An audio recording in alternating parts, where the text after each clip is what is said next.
Go to get gas and go to the fuel door, and lo and behold, you find that it pops and it doesn't want to shut.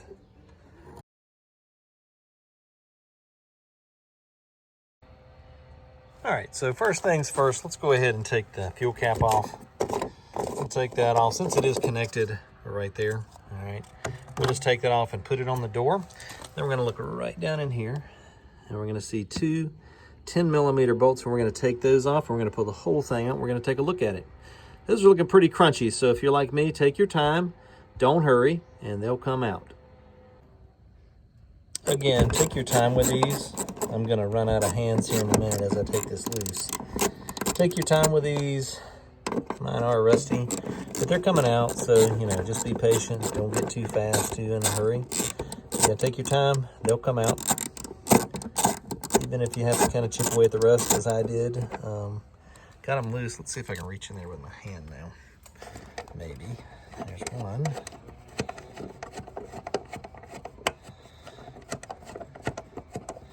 What's happened is the spring is messed up on this thing, and it's gonna fall off here in just a second. If the spring's messed up, we'll see if it's fixable. There we go. Now we'll see if we can't get it out. Just a couple wiggles, and there it is. Now let's take it to the bench and see what's happened. You're probably thinking, well, what do we do here? We've got our Omni Blue Pearl lid, and then this is broken, and I could weld that, but I'd have to take it apart. It does smell a lot like gas. What I'm gonna do is just replace it, and then maybe later we'll do a video on where I repair it. I have another one of these floating around here. So let's just disassemble this one first, and then we'll go from there. So we're gonna take these 4 screws off, and that's gonna take our gas door off, which is the Omni Blue Pearl part, which in this scenario is the most important piece that we're gonna have to reuse. We'll just take these screws loose, there's 4 of them, and that will separate the 2. And then we're gonna take our gas cap off, because if memory serves me, that's probably a new gas cap. Maybe, no, it looks pretty old. Oh no, I replaced one on my mom's. This is an old gas cap, but they're different from the donor we're gonna take from. All right, so there's our gas door lid taken loose. 4 screws, we're gonna sit that over here to the side. Now I'm gonna take our gas cap off. Actually, I'm gonna inspect this seal. Yeah, no cracks in the seal, so I want this gas cap instead of the one that's on the other.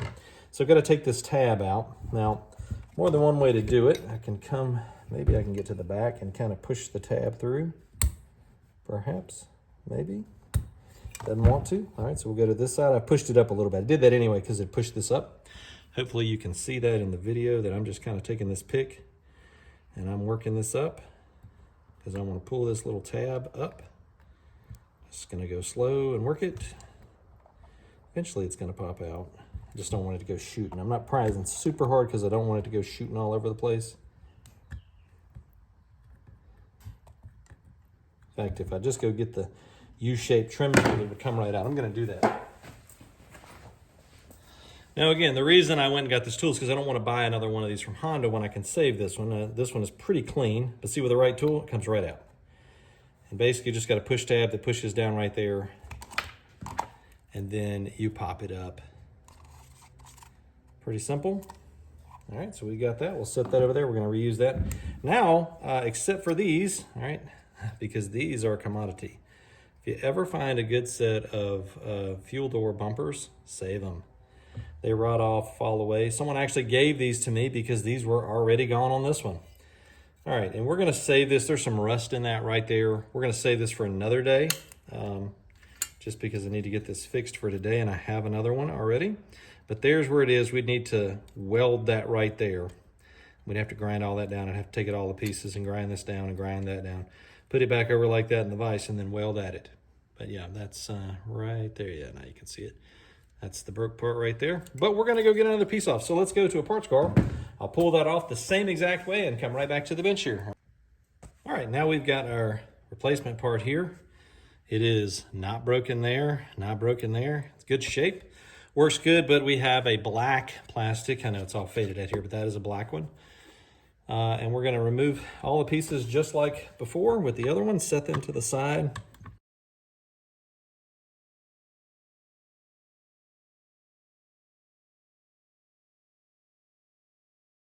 All right, but so a couple of strange things here.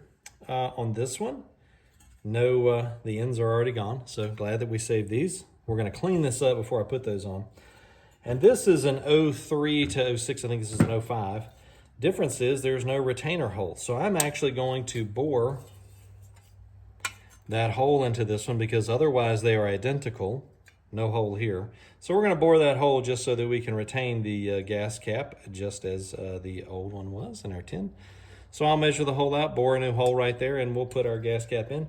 But yeah, that's really the only difference. One thing I do want to point out here, these holes are slotted. So when you install it, you actually have to adjust this thing.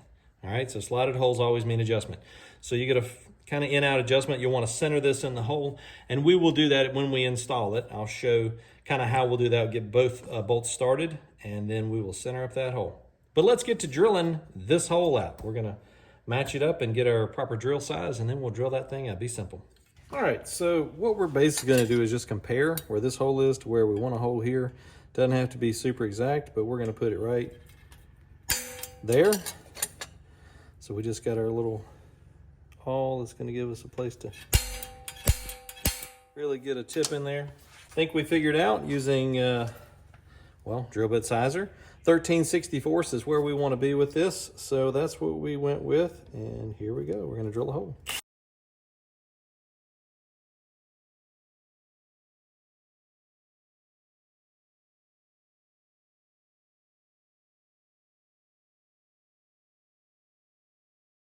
Clean that up just a little bit.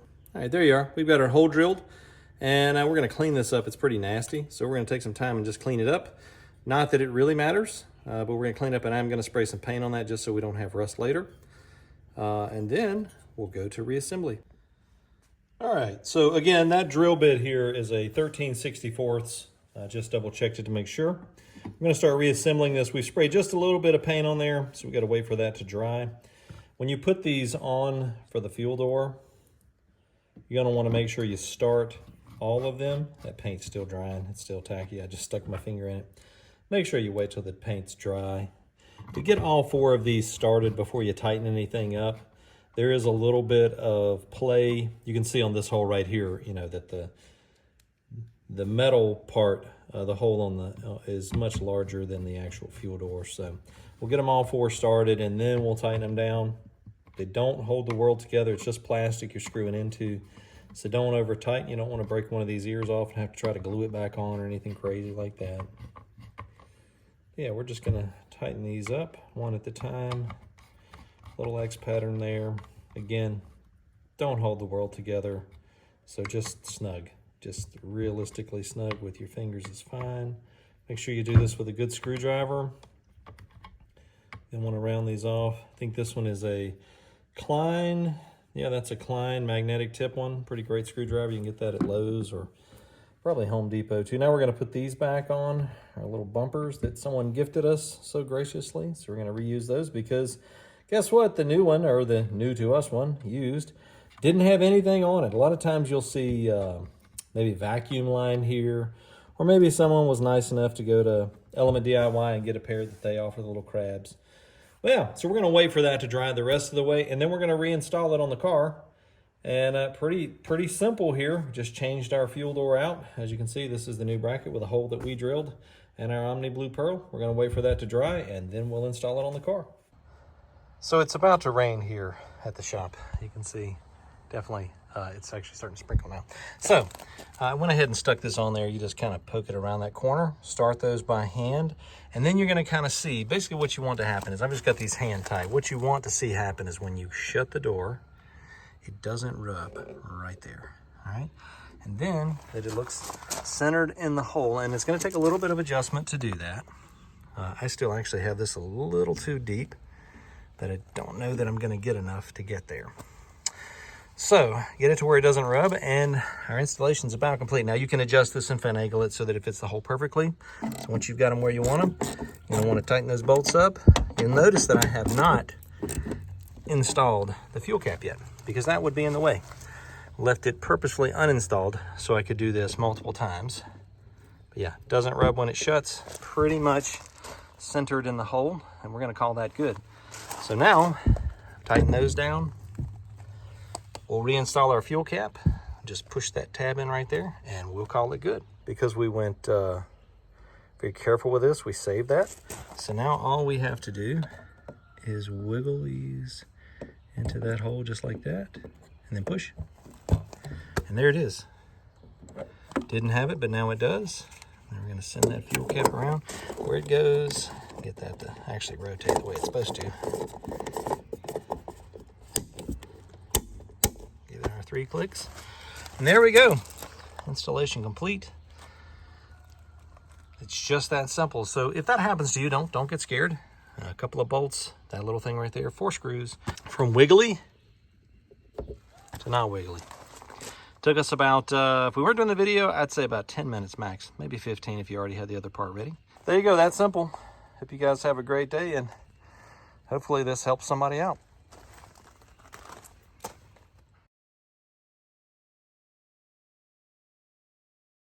Have I ever said what that means? That little emblem right there just means Honda. That's all.